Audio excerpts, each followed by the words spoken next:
کفالت کس نے کی تھی؟ واہ واہ کیا کہنا. اس وقت کفالت کس نے کی تھی؟ اٹھائیے تاریخ، اپنی تاریخ اٹھائیے. شیب ابو طالب سے مشہور ہے، روایت مشہور ہے شیب ابو طالب سے.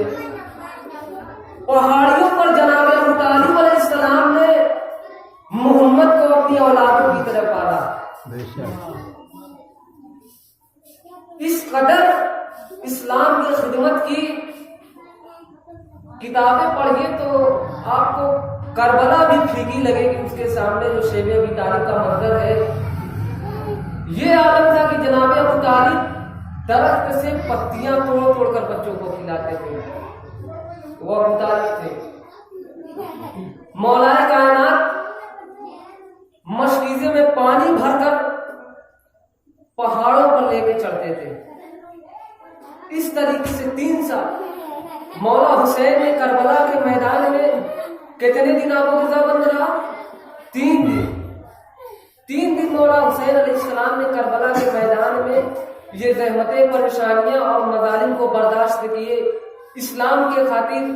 لیکن اسی اسلام کے خاطر ابو طالب نے 3 سال تک ہر طریقے کے مظالم کو برداشت کیا، ہر طریقے کے امتحان پر صبر کیا. اور 3 سال بعد جب بائیکاٹ ختم ہوا تو پہاڑی سے جب یہ قافلہ نیچے اترا تو اب کتاب کی روایت کے جملے میں پڑھ رہا ہوں کہ ابو طالب کی کمر جھکی ہوئی تھی. اس طریقے سے کفالت اسلام، کفالت رسول خدا اور کفالت مولا کائنات میں مشغولیت تھی کہ جناب ابو طالب کی کمر جھک گئی تھی. اور جناب ابو طالب اور رسول خدا میں جو نیچے آنے کے بعد، پہاڑی سے نیچے آنے کے بعد جو گفتگو ہوئی، جناب ابو طالب نے ہاتھ جوڑ کر آنکھوں سے آنسو جاری تھے اس عالم میں کہا، اے بھتیجے، میری کیپیسٹی، میری استطاعت، میری حیثیت میں جتنی خدمت اسلام تھی میں نے انجام دی.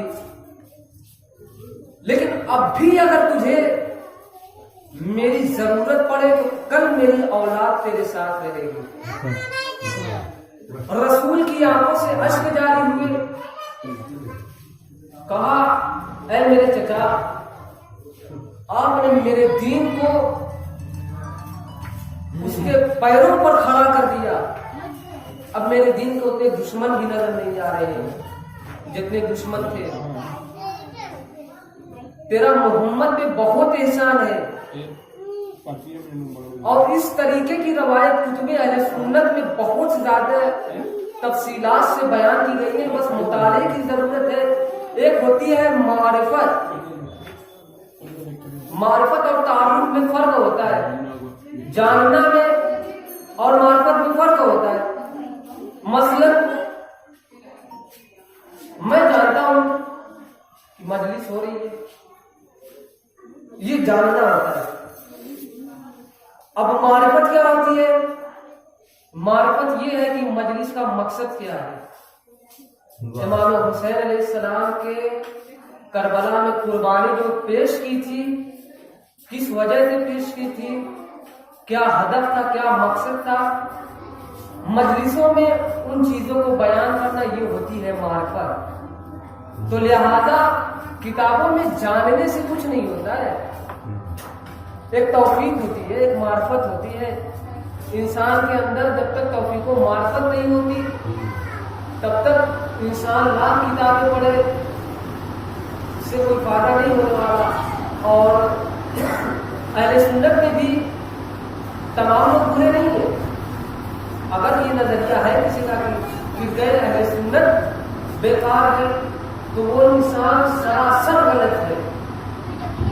کیونکہ میں فقہ اہل سنت سے ہزاروں عالم کو ابھی آپ کے سامنے دکھا دوں گا جو خود اس بات کو قبول کرتے ہیں، اپنے منبروں سے بیان کرتے ہیں. ہزاروں عالم کو میں بیان کر سکتا ہوں جو ابو طالب کے ایمان کے قائل ہیں کہ ابو طالب با ایمان تھے، اور اکثر اپنے بیانات میں ابو طالب کے ایمان پر روشنی وغیرہ ڈالتے لہٰذا میں نے کہا تھا کہ زیادہ وقت نہیں ہوگا اور وقت بھی میرا قریب ہو ہی گیا ہے. تو جناب ابو طالب نے 3 سال تک تمام مظالم کو برداشت کیے. 3 سال یہ اور 3 دن کربلا کے میدان میں وہاں بھی آب و ہوا بند تھا, یہاں بھی آب و ہوا بند ہے. یہاں پر بھی پابندیاں لگائی گئی ہے, وہاں پر بھی پابندیاں لگائی گئی ہے. لیکن عزیزوں, کربلا میں اور شیب ابی طالب میں یہ فرق ہے کہ وہاں پر 4 سال کی سکینہ نہیں تھی, 6 ماہ کا علی اصغر نہیں تھا جس کی ماں کا روح خشک ہو گیا تھا. بس تو کربلا میں دردناک منظر ہے کہ جس کا اگر تصور کیا جائے تو آنکھیں نم ہو جاتی ہے. 6 ماہ کا علی اصغر جو اپنے بابا کی آواز پر لبیک کہتا ہے, اس کا بابا خیال حسینی میں آتا ہے. یہ جلوہ شہادت دیکھ کر اپنے بیٹے کو اپنے ساتھ میدان قتال میں لے کے جاتا ہے اور ظالموں سے کہتا ہے, اے ظالموں, اگر تم کو لگتا ہے کہ حسین اس بچے کے بہانے پانی مانگ کر پی لے گا تو میں اس بچے کو جلتی ہوئی ریتی پر لٹا دیتا ہوں, اپنے ہاتھوں سے پانی پلا دینا. لیکن عزیزوں, کربلا کے ظالموں کے اندر اتنا بھی رحم نہیں تھا. اٹھا دیا اپنی آغوش میں, جیسے ہی اٹھانا ایک مرتبہ پوچھتے علی اصغر میں نمی محسوس کی. کیا دیکھا, کربلا کی زمین اتنی گرم تھی کہ پوچھتے علی اصغر میں چھالے ابھر رہے تھے. مولا نے کہا, بیٹا تو بھی تو حجت خدا کا فرزند ہے, ذرا اپنی پیاس کو ظالموں پہ ظاہر کر دے. جیسے ہی سنا تھا جناب علی اصغر نے اپنی سوکھی ہونٹ, اپنے سوکھے زبان کو سوکھے ہونٹوں پر پھیرنا شروع کیا. جیسے ہی سوکھی زبان کو سوکھے ہونٹوں پر پھیرنا شروع کیا, اپنی اشیاء میں قرآن برپا ہو گیا. ایک مرتبہ شمر کہتا ہے, اینا اینا حرملہ اتا کلام الحسین, اے حرملہ کہاں ہے حسین کے کلام کو مکتا کر دے. جیسے ہی حرملہ سنتا ہے تیرے سے شعبہ لیتا ہے, کمان میں جوڑتا ہے. کمان میں جوڑنے کے بعد جیسے تیر کو جوڑتا ہے, ارے سنسناتا ہوا علی اصغر میں پرواز ہوتا ہے. بچہ باپ کے ہاتھوں پر شہید ہو جاتا ہے. مولا حسین جناب علی اصغر کے لاشے کو کرنے کے پیچھے لے کر آتے ہیں, تلوار سے ایک لہر بناتے ہیں, جناب علی اصغر کو دفن کرتے ہیں. دفن کرنے کے بعد میدان قتال میں جاتے ہیں, جنگ کرتے ہیں. بس ابھی تو وہ وقت آ گیا کہ مولا حسین بھی جنگ کرتے کرتے جام شہادت کو نوش کر چکے. بس ابھی تو وہ وقت آیا جب شہیدوں کے سروں کو نوکے نیزے پہ بلند کیا جانے لگا. نوکے نیزے پہ سر بلند کیا جانے لگا. جب سروں کی تعداد شمار کی گئی تو کیا دیکھتے ہیں کہ 71 سر ہے. کہا گیا کہ ہم نے 72 کو شہید کیا گیا تھا, یہ 71 سر کیوں کہا, 71 سر کیوں ہے؟ کسی ظالم نے کہا وہ بچہ نظر نہیں آ رہا ہے جس کے لیے حسین پانی مانگ رہے تھے. جدید کہتا ہے مجھے 72 کے 72 سر چاہیے, مجھے کہیں سے بھی وہ سر لا کر دو. جیسے یہ سننا تھا کہ فوجیں اشکیا گھوڑوں پر سوار ہوئی, ہاتھوں میں نیزے کو لیے خیام حسینی کی طرف نیزے کو چباتے ہوئی بڑھی. ایک جگہ ایسی تھی جہاں مولا حسین علیہ السلام نے جناب علی اصغر کو دفن کیا تھا. ارے جیسے ہی نیزہ چباتے چباتے فوج آگے بڑھی, اس جگہ پر نیزہ مارا. ارے جیسے ہی نیزہ مارا, نیزہ کلیجے علی اصغر میں پیوست ہو گیا. ارے جیسے ہی نیزہ پیچا, جناب علی اصغر کا لاشا زمین سے باہر آ گیا. سیدنا سجاد دریا